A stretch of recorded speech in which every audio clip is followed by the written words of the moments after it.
Hello guys, I hope you are doing well. In today's video we are going to talk about the smooth modifier.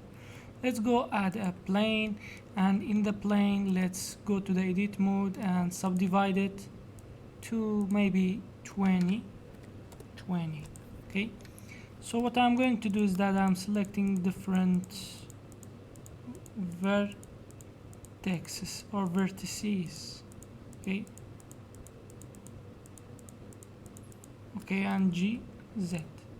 Now that I'm going here so I can see better.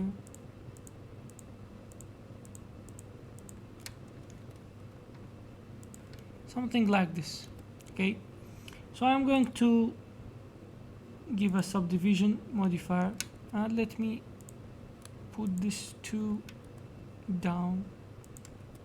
Okay, something like this, and let's give it something like this, and we have what we have is that we have smooth modifier. Let's see what we can do.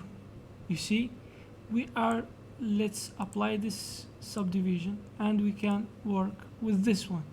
You see, we can repeat this, repeat to 3 maybe, something like this, and let's shade smooth it.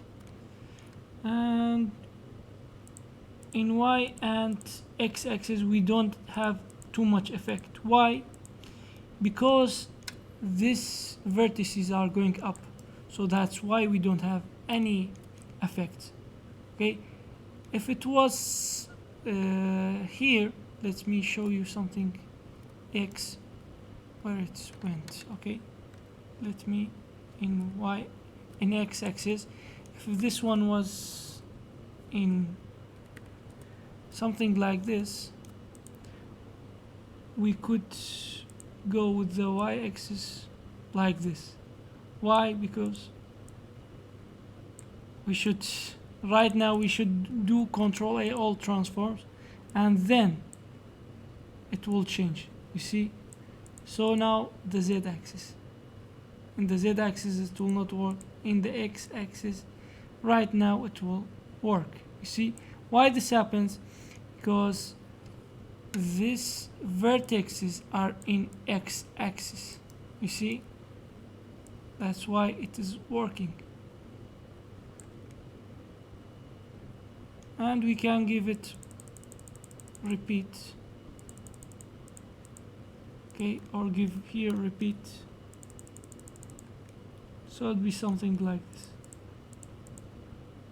Okay, so, and what we can do is that it's all, and let's us Control A, and we created something like this. I hope it was helpful, and see you in the next video. Goodbye.